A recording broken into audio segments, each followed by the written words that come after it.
depois de vencer o dragão da inflação, voltamos a ter essas ambições, pensar no desenvolvimento, ou seja, saímos da Cracolândia em matéria de saúde para a normalidade.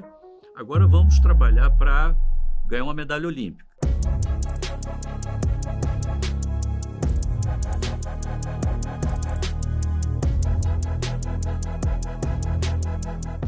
O José Serra, que era o candidato do governo, começou a ter dificuldade nas pesquisas, os mercados ficaram em alerta, essencialmente porque viam com muito medo a chegada do PT ao poder. O dólar subiu lá para as alturas, né? A inflação também disparou, na expectativa de que o PT, entrando no governo, ia tudo voltar como dantes no quartel da Abrantes, antes do Plano Real. Aí começa a haver uma desvalorização do real. Naquele momento passa de R$4. Eu me lembro de entrar no táxi, as pessoas falarem, você que trabalhou, vai chegar a 4, vai chegar a 5, as pessoas começam a ficar apavoradas e vocês viram uma crise econômica. Os 6 meses que antecederam a eleição, o risco do Brasil passou de 600, 700 para 2.400% nesse período. Assim, não eram coisas que nós estivéssemos fazendo, eram expectativas não destituídas de algum fundamento sobre o que eles poderiam fazer se ao poder chegassem na área da condução da economia. Em 2002, o real já estava bem consolidado. Quando entrou, chamado Lula I, fez uma coisa esperta. Ele falou mal do Fernando Henrique, a herança maldita e tal, mas na verdade preservou todo o tripé macroeconômico. À medida em que ele começou a liderar nas pesquisas, e aí eu acho que ele merece muito crédito, porque ele primeiro fez aquela carta ao povo brasileiro, que foi um passo muito importante. Houve realmente uma desvalorização muito grande. Nós, no governo, entendíamos que seria necessário um novo programa, mas o Fundo Monetário não faria isso, e nós mesmos não queríamos fazer isso, se os candidatos com maior chance de sucesso na eleição não se manifestassem a favor do plano, ou pelo menos não dissessem que não seguiriam aquele plano. Nós tivemos dificuldade assim, a colocar papéis com prazos, vencimentos posteriores a 1º de janeiro de 2003. Assim, o custo dele estava muito alto. Então nós fizemos uma força-tarefa de conversar com os principais assessores de cada candidato. Eu participei de algumas conversas exatamente explicando que, vamos ter que fazer isso em prol do país e vamos realmente precisar que não saiam aí dizendo, sabe, não pode fazer uso político disso nesse momento, que é contra o país.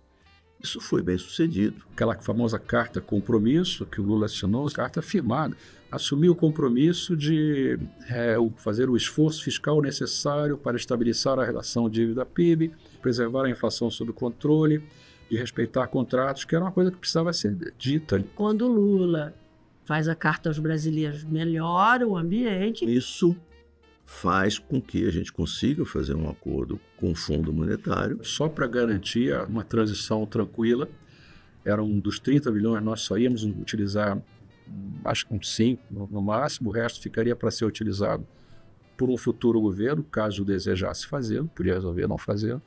E nós chamamos cada um dos principais candidatos. Eu conversei com os principais candidatos à sucessão presidencial e conversamos com o espírito público, pensando no país. Os acordos que estão sendo elaborados são acordos que prevêem a possibilidade de uma transição tranquila, venha a ganhar quem vier.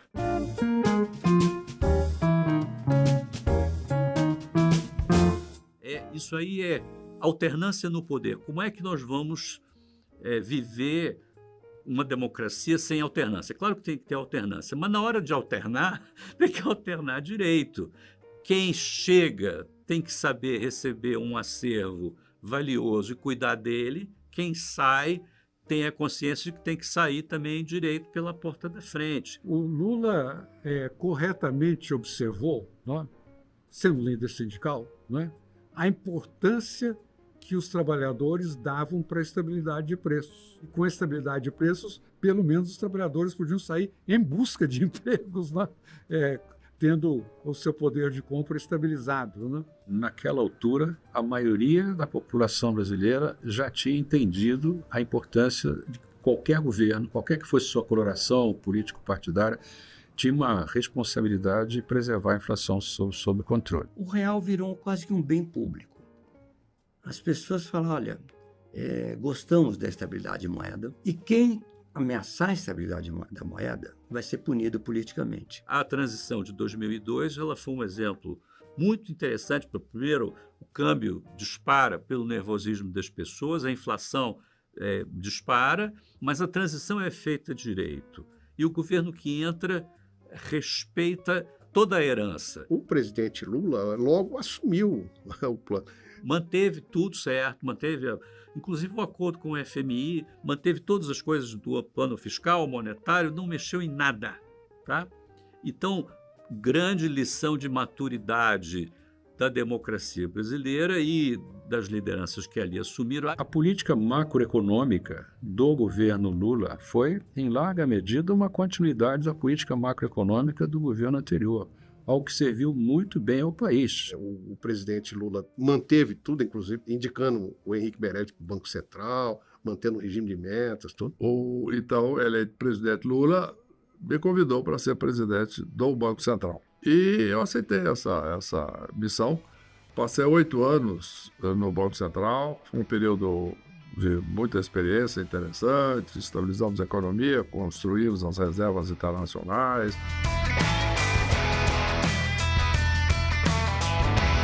Você teve uma agenda entre 2002 e 2004 reformista, muito positiva para o Brasil, e uma política fiscal de superávites primários muito fortes, que culminou com a gente atingindo o investment grade. Com a inflação estabilizada, foi possível criar o crédito rural, que gerou essa explosão de commodities, que é a grande força competitiva da economia brasileira hoje. E estas reservas que foram construídas usando-se saldos comerciais importantes, resolveu um problema fundamental do país, que eu mencionei, exatamente a questão de falta de reserva. Nós conseguimos ter superávites comerciais em conta corrente em cada um dos anos até 2007, grandes superávites comerciais, acumulamos reservas de quase 200 bilhões só nesses períodos, por uma situação de enorme expansão de comércio, termos de troca favoráveis e volume de exportações favoráveis. E os outros bancos centrais estavam reclamando que a China estava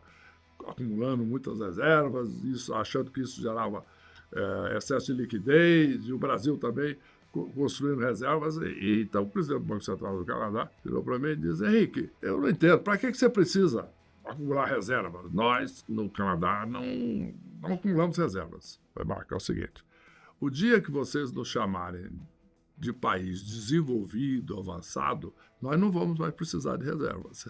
Quando formos emergentes, nós precisamos de reserva. Então, as reservas são fundamentais, porque elas é que dão estabilidade. Lula falou uma coisa muito assertiva. Ele foi lá, pagou a dívida do FMI, não precisava pagar, mas ele pagou.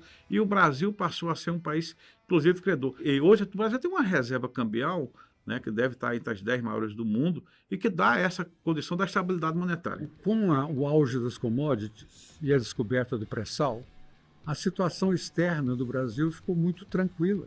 Nós conseguimos acumular um volume extraordinário de reservas e a produzir superávites comerciais. Então, quando chegou, por exemplo, a crise de 2008, né, o Lula falou marolinha e foi uma marolinha.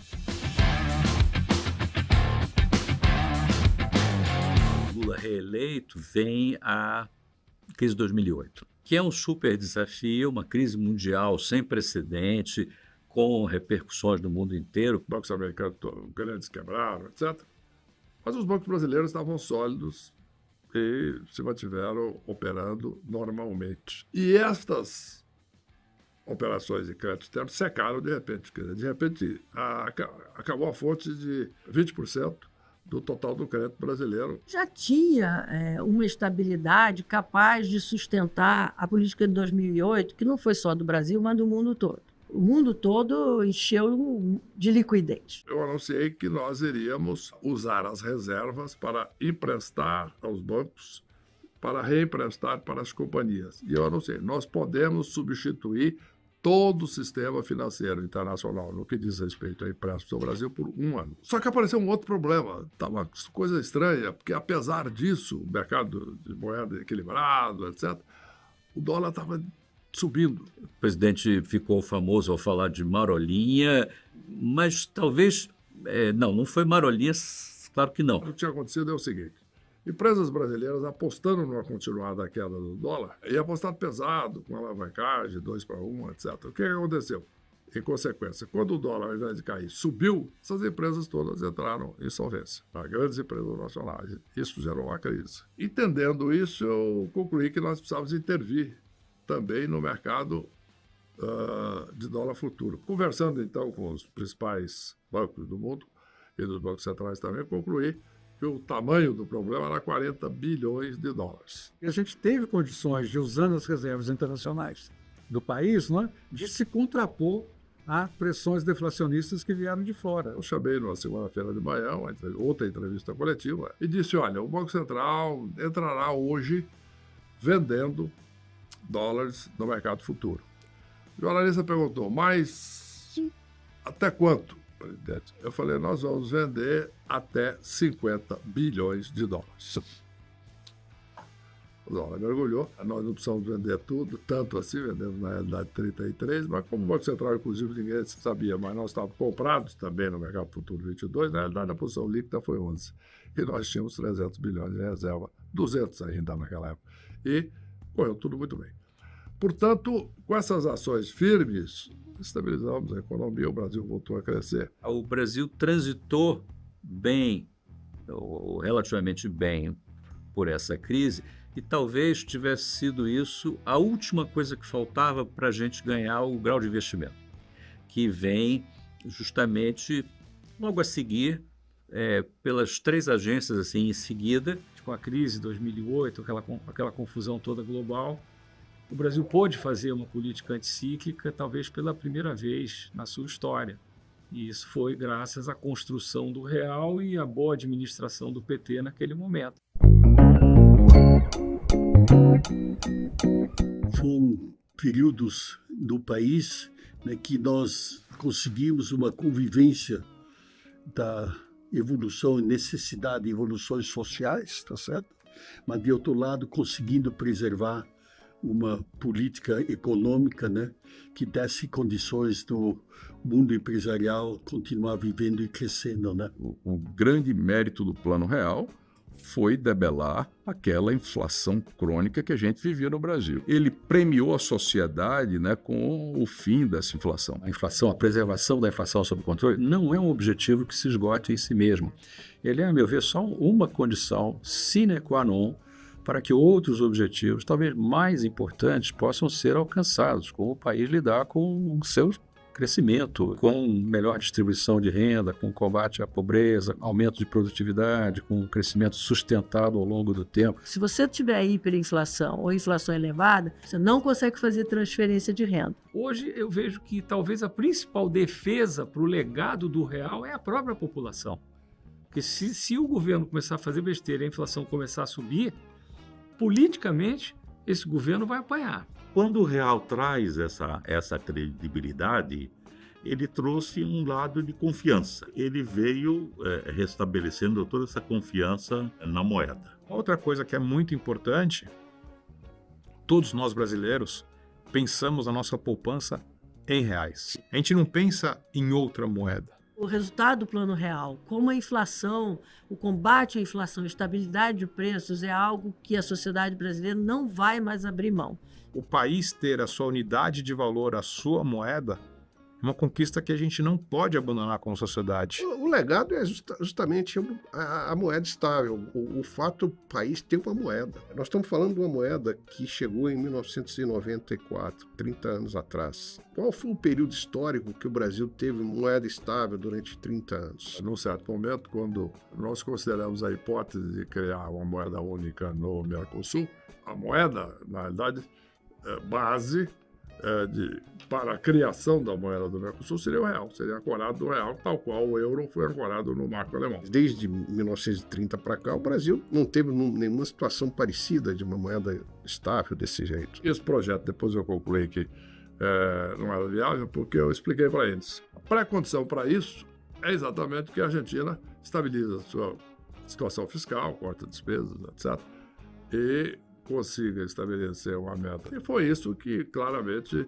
ficou inviável, que essa moeda não seria sustentável com a situação de um ou outro país em crise cambial e crise inflacionária. A lição disso é que, caso houvesse uma unificação de moedas, a base seria o real, que mostra a posição de referência desta moeda. A primeira, talvez, década da minha carreira profissional era muito focado em financiar o governo, em entender se o governo ia ter que fazer uma liberalização do câmbio, como é que ia se comportar a dívida externa, né? Isso foi de 94 até 2004. De 2004 para hoje, a agenda é outra. Passou a ser a financiar as empresas, a financiar o investimento, a financiar o crescimento. E essa revolução do mercado de capitais brasileiro, eu acho que é que realmente mudou a face da economia brasileira. Uma consequência boa da inflação, paradoxalmente falando, é que como os bancos lucravam com o float bancário, desenvolveram um sistema de pagamentos incrível. Então, em 94, se você depositasse um cheque em Manaus, ele aparecia acreditar na sua conta em São Paulo no mesmo dia. Nos Estados Unidos, você mandava um cheque pelo correio, ou depositava um cheque, ele é acreditado uma semana depois. O Brasil tinha já em 94 um sistema financeiro muito mais avançado, que investia muito em tecnologia. Então, tiramos proveito da nossa, desses estresse todo que vivemos no passado, para nos colocar numa posição vantajosa no assunto digital. A nossa eficiência tecnológica, eficiência de liquidação real-time é parte da nossa herança inflacionária. E acho que isso realmente criou a cultura, o mindset, a disciplina para até hoje, sim, nós somos tecnologicamente todo o sistema financeiro muito modernos. Tem uma infraestrutura ali que a gente desenvolveu no tempo da inflação, comunicando com o sistema de pagamentos, com os cartões de crédito, com o sistema de liquidação dos cartões de crédito, que acho que nenhum outro país tinha. Então, quando veio o desafio do digital, a gente sai na frente. E o Brasil continua na frente em matéria digital. Você vê, por exemplo, o Pix. O Pix está na frente do mundo. O Brasil tem essa vocação para o virtual, para o digital. Apps no Brasil são aceitos pela população de uma maneira assim fantástica. A gente tá vivendo um momento muito interessante. O dinheiro ainda é base da economia, mas a gente vê que os meios de pagamento digitais, eles vêm crescendo em termos de uso, notadamente o uso do Pix vem crescendo, né? Mas a gente tem desafios para que esse uso ele seja amplificado. Eu diria que o primeiro desafio é a bancarização da população. A gente às vezes fica pensando que o brasileiro não adere muito à tecnologia, mas isso não é verdade. O brasileiro adere muito à tecnologia. Tanto é que no começo do Pix, a gente achava que em 6 meses ia ter 10, 20 milhões de negócios e o volume acabou sendo 4 vezes maior do que isso. E hoje a gente está com mais de 200 milhões de negócios por dia. Hoje eu tenho certeza que a principal conquista do Pix foi a bancarização. O pagamento, que era o que a gente imaginou como solução, virou subagenda hoje. Se nós olharmos ele para como a gente projetou, a gente nunca botou a bancarização como objetivo. E hoje ele é o principal fator de bancarização do país. Na nossa época, a inovação era a URV, a estabilidade, a moeda virtual. O pessoal garotada agora diz, o URV foi a primeira cripto. Não é bem isso. Mas é um jeito de entender que é uma segunda moeda, outra moeda, que é de conta. Eu diria que nós já somos disruptivos e inovadores. Vamos pegar aqui as 3 grandes inovações, né? Pix, Open Finance e CBDC, né? O Drex. Eu acho que a gente realmente está na frente. A todos os blocos que a gente vem desenvolvendo, eles na verdade eles são pensados para serem em conjunto. Tinha o bloco do Pix, tinha o bloco do Open Finance, Depois a gente precisava transformar isso vamos dizer assim, no mundo em cripto, no mundo digitalizado, no mundo tokenizado. E aí vem o Drex. Drex é só uma grafia da mesma moeda. Ele parará de ser impresso em cédula e será impresso digitalmente numa carteira eletrônica de seus saldos. Ele é o mesmo real. Tá? Ele só tem, ao invés de estar impresso num papel cédula, ele estará digitalmente representado. Bem provável que os meios de pagamento digitais sigam crescendo. E a proposta do Drex é uma proposta que gera mais opções aos usuários. Num primeiro momento, no Brasil, ele estará sendo feito para as grandes transações. Quando eu estou comprando um papel na bolsa, quando eu estou comprando um terreno, quando eu estou comprando uma propriedade, quando eu estou comprando um veículo. Ela é uma proposta que pretende reduzir custos de intermediação, faz uso de tokenização. É mais uma etapa nesse processo da gente evoluir o sistema financeiro. Qual é o benefício dele? É o que você ganha a partir do momento que você tem uma transação segura. O que é uma transação segura, Orly? Uma transação segura eu vou lá, financio o meu carro em 24 meses. E hoje eu tenho que bater na porta do banco para pegar lá o documento da quitação, para ir no Detran, para depois averbar, para depois transferir, e dali a X dias eu tenho um carro no meu nome. Com contratos inteligentes, tá, existe uma cláusula dentro do contrato que diz: pago.